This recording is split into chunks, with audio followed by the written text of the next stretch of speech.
want that site to park your rig on, go ahead. Well, I looked over there and it was empty. That don't mean it's always going to be empty. Plus, Anyway. you are. Okay. Calm down, Bill. Calm down.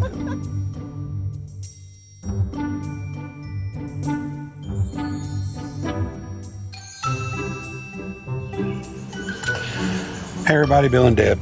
Hi there. And Delilah, I think she knows the camera's out, don't you? Yeah, she's right down there. But she'll probably be up on Deb's lap here before too long.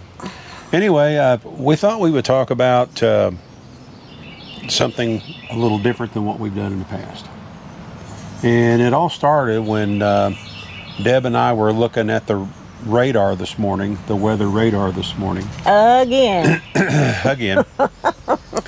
And Deb says, of course, this is after we had discussed what we've been through here. Seems like a never-ending violent storms. Constantly. Yeah. She says, you know, it takes guts to live this lifestyle. Yeah. Yeah. So, you know, in the past, we've always done lots of videos showing these beautiful campgrounds that we visited and the beautiful scenes of the lakes or rivers and things like that. And then, of course, we've had our walkthrough videos and stuff like that. And we've talked to some people that are full-timing like us. And we also talk to a lot of people that still have a sticks and bricks, you know, and then they get out with their cargo trailer conversions on the weekends when they can and take vacations and whatnot. But for the most part, it's always been this all these positive things. Well, yeah, and there's a lot of positive. But There is a lot of positive. there are a few. However, and I guess it's we're thinking about it more now because we've been, you know, we've had to be much more vigilant when it comes to weather and things like that here recently. Yes, we have. So- more so than I think we have in the last 6 years. Yeah. The last, okay, we'll say 2, Mm-hmm. have been one storm after another after another. Mm-hmm. Yeah. And it takes its toll. Yeah. In fact, a year ago this weekend, Yes. a tornado hit this campground that we're in right now. We were here. Yes. Yeah. And of course, the forecast for even today's forecast for later on today is not looking very promising at all. So we know what we're going to be doing later this evening. We'll most likely be watching weather on TV, keeping Yes. up with it. And you know, we've had, just in case we got to hop in a car and go. right, and we've had friends that say, hey, you're on wheels, hook up your trailer, leave. Yeah. Okay, and as I answered him, Where I do you- can't go north Yeah. because the storms are tracking north. Yeah. Can't go east because the storms are tracking northeast. Yeah. I certainly can't go west because the storms are tracking So northeast. the situation is, no matter where we would go, No. we're going to be either we're going to be hit just a few days later, or Traveling in it. or traveling through it. And the last thing I want to be doing, To be is, honest with you, traveling through. we prefer, because right now we're in familiar territory. We Right. know the county. We know a lot of the streets. Right. So when the weatherman gets on and says, take cover if you're at this street, and this street, we know where they're Yeah, talking we know about. exactly what they're referring to and where, and if it looks like it's heading for us. So yeah, those are things that concern us. And it's not just the weather, although I will mention one more thing. Just this morning, when we had a thunderstorm roll up early this morning before the sun came up, around 4-ish or so, and guess who woke up? We did. Guess what we pulled up on TV and on our phones? We pulled up I the did weather not. stations. Well, I did. Because you know what? I decided I don't care. Well, the last thing you want to do is get complacent. Yeah. If it blows me away, it blows me away. But this morning, and we got a text from a friend of ours that lives over in Oklahoma, not too awful far from where we are, about an hour and a half, 2 hours away. And they had just had high winds come through, 70 to 80 mile an hour high winds. His RV was sitting on the driveway, and he was afraid it was going to get blown off. He said they had tree limbs down everywhere. And then they'd also heard reports of a campground on Lake Oologah, which we most likely, that's the one we visited a couple years ago. I'm saying it's real close to the one. There are trees down everywhere in that campground, and there's reports of many of them they came down on top of RVs. You know, why, just 2 weeks ago, our neighbor just right up from us, right here. It was just last week. Was it last week? I'm sorry, I'm so careful I don't want to say it wrong, and sometimes I get it wrong because I don't want to say it wrong. But two trees come down. I was in working on testing a new setup to go live with my friend Ed, who is over in Alabama, and I didn't even know what was going on, you know. It wasn't that stormy, actually. No, it really wasn't that stormy, but some kind of a microburst or something just happened to go right across them, knocked 2 trees down, came on top of their Class A motorhome, and knocked 2 holes in the roof. You know, and so these things can happen, but it's not just the weather. You know, and we don't talk about these things a lot on our videos, but things break. We've had to replace a few items here and there along the way, which we did not expect them to last forever. But isn't it true that when these things break down, they break down at the most inopportune time? Well, of course. Yeah, like if you're in the middle of a shower and your shower pump quits working. So then you got to figure out, okay, because we have a setup, you know, where our gray water off of the shower gets pumped into the gray water tank, because the gray water tank is actually inside the trailer underneath the bed. So we have a special sump pump system that does that. So yeah, we've had to replace that. When I installed the sewer system, I'll go ahead and mention this now, I haven't tackled it yet, but when we hooked up the sewer system and I built it out, where I did have a regular RV style sewer dump, but I used a ball valve instead of a regular gate valve. And when I used this 1.5-inch ball valve, I got the glue-in type rather than the thread-on type. So guess what happens? Here about a month and a half ago. Oh, it's probably been longer than that, because we've been getting by, and we figured out another way to handle it until I can fix it the way I want to. I went to open the valve, and guess what? The handle broke on the ball valve. Well, had I have thought about this ahead of time, if I was to continue using a ball valve, I would have, you know, installed a thread-on type ball valve, one that's threaded on the inside, and then use the proper fitting, so if that ever happened again, I could simply just unscrew that one off, screw a new one on, and we're back in business. In fact, that's exactly the way I did it in the auxiliary wastewater tank we have in the van. That too has a ball valve, but, and why I didn't think about this, but on the van, it is a thread-on type. So, there you go. So, those are things that we got to fix, and which we're going to do while we're here, because we're going to be stationary for a little while. So, you know, it's a great lifestyle. We enjoy it, but it's a lot of work too, and very seldom do we ever have time where we can just go for weeks and weeks without thinking about, well, this is something I got to repair here, or I got to do this and I got to do that. Well, honestly, it's no different than living in a house. You've still got repairs you have to make. Well, yeah.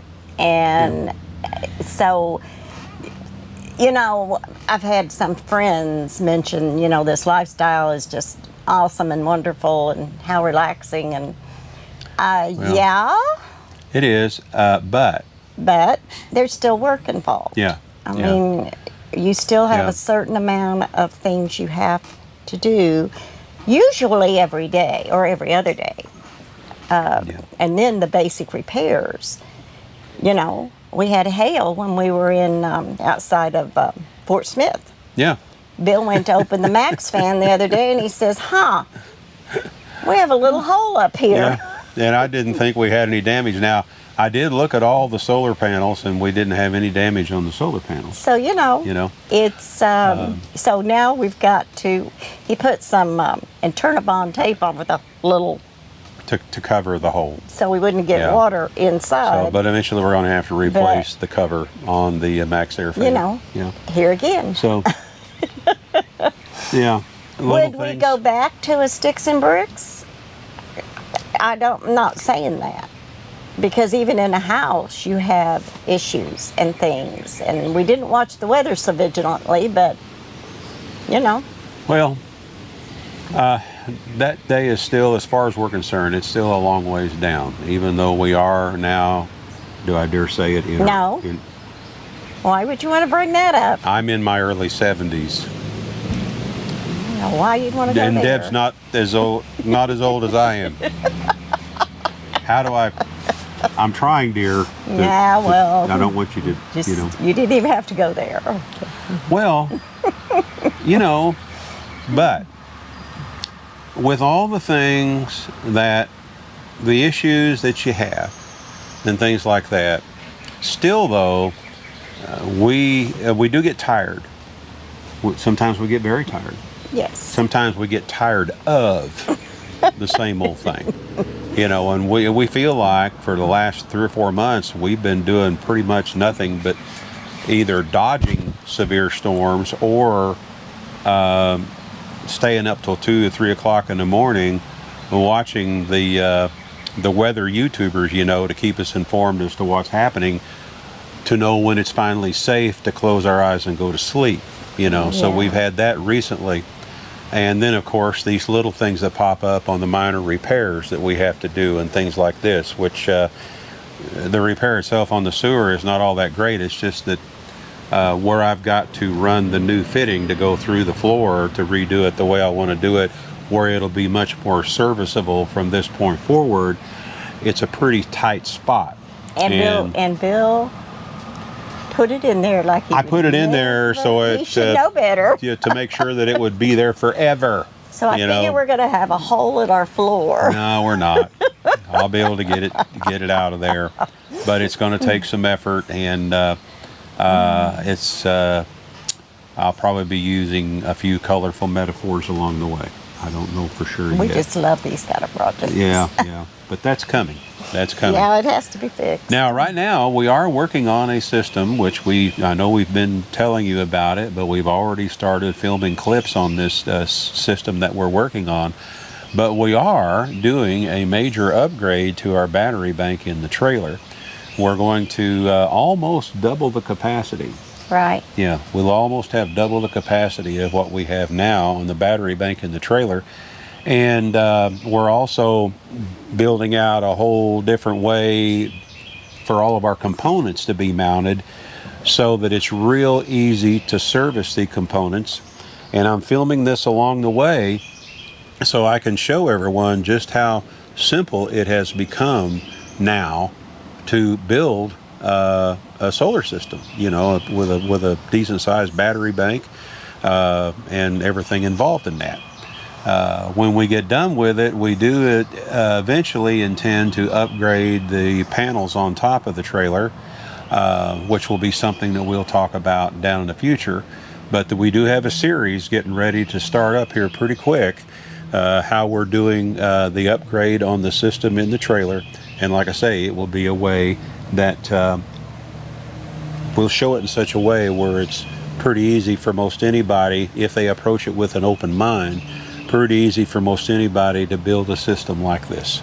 Okay, and hopefully we're going to make it simple enough so that most anybody can understand how it works. So that is in the works, and one reason why we are doubling the capacity of our system, plus we also, don't forget, we have the system in the van itself, which can actually power the trailer as well, because we have tentative plans now to do something different this coming winter when we do leave the Northwest Arkansas area. So we're looking into going to more places where we will have to rely on our battery bank and our solar system and all that. Exactly. And we're laying all that out now and researching and deciding exactly where we'd want to go in order to make that a reality. Exactly where we're going yet, we don't know. But this will all happen, of course, after the rendezvous, which is coming up in mid-October down in Texarkana, Texas, or on the Texas side, near Texarkana. Right. And we're looking forward to that as well. So the main reason why we're going to be stationary in this area here in Northwest Arkansas for a while is, well, there's 2 or 3 main reasons. One is the things we want to get done to the trailer.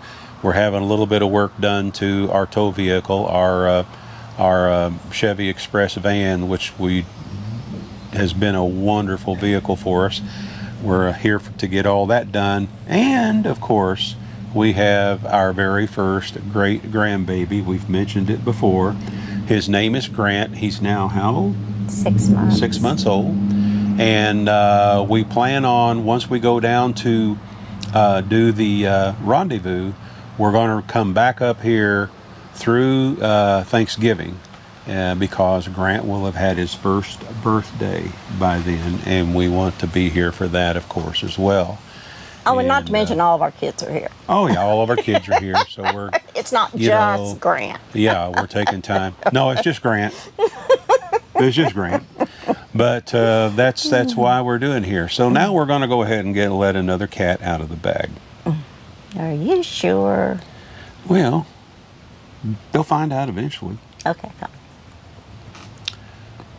We are park attendants again. Even though Bill said never. So even though we said we'd never do it again, we are park attendants for this season, this summer season, on Beaver Lake, and that's as far as we're going to go. We're at one of the U.S. Army Corps of Engineer campgrounds on Beaver Lake, and some people have recognized us when they come through the booth. Yes. Yeah. It's been fun. Yeah, it has been fun. And they've made it, of course, everybody are volunteers now. There's no paid park attendants. Well, at least in this system. At least in this system here, yeah, like Deb said. We don't know what's going on in the other systems that we've visited in the past, but this is what they're doing here. They are also, right now, as far as we know, every single Corps of Engineer campground on Beaver Lake, and what are there, 11 of them? 11, I believe. 11 or 12? At this point, they're all open. Even Rocky Branch, did it reopen? It seemed like to me Yes. they said it was closed for a bit. No, the beaches are closed. The beaches are because closed. of flooding. Yeah, flooding and... But I'm pretty sure Rocky Nikolai. Branch is open. Okay. Pretty sure they're all open and limited on rangers. So, Right. you know, that's a thing that we deal with. Yeah. But then the poor rangers, if you see one, if you're out here and about, thank them because they're usually the ones cleaning the bathrooms right now. Yeah. They're doing bathroom detail. What they're doing for the volunteers, which is what we are. We're a volunteer. Of course, we get our site. And they're still looking for help. For compensation. Yeah, they're looking for volunteers. But we get our site as compensation, which includes, the site and utilities and everything, which in our case would average about $350 a month. But we share the duties at this campground with one other park attendant, and we work 4 days on, 4 days off, 4 days on, 4 days off. So we leapfrog a day each week, if you understand what I'm saying. And the booth is only open from 2 in the afternoon until 6. And now we do make rounds beforehand and make rounds sometimes during. I have to make a few rounds, or I have to run down if someone has a problem with the electricity at their site. And then We make rounds usually in the evening. And after once we in a close the booth. while, we have people that reserved a site, but then decided the site next to them was a great parking place. Yeah, so be prepared. Don't do that. Be prepared for, well, be looking forward to, we're going to do another do's and don'ts things at Corps of Engineer campgrounds and explain to you why there's certain things you can't do that people don't seem to understand. And so far, the major one that we have found here is just like what Deb said. If the site next door is empty to them, they think it's okay to go ahead and park their vehicle in that site and use it as their personal driveway. No, it is not. The only problem with that is due to the way that you can make a reservation at a Corps of Engineer campground, someone could literally be towing their RV into this area at midnight and say, oh, look, there's a site available, site so-and-so at so-and-so campground on Beaver Lake. Let's go ahead and reserve it and just buzz on out there and spend the night. So they buzz on out there at midnight to 1 o'clock in the morning just to go ahead and spend the night in this spot that they reserved while they were still on the road. And guess what? The guy that has the site next to him decided to use their site, which they just reserved, as their personal driveway. So when the people pull up there, here's what happens. One of two things.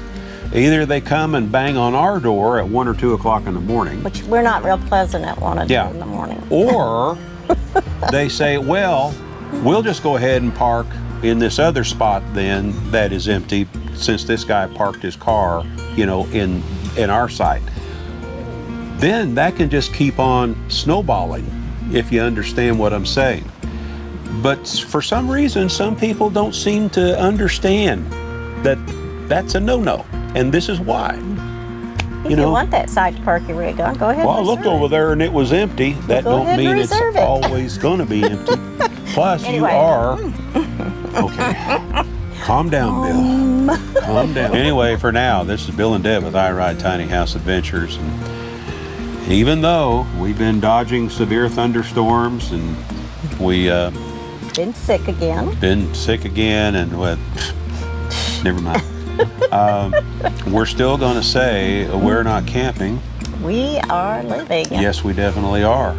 And you all get out there and do some living because the good far outweighs the bad still, in our opinion. Yes, it does. Absolutely. And we'll see you again soon. Bye-bye now. Bye-bye.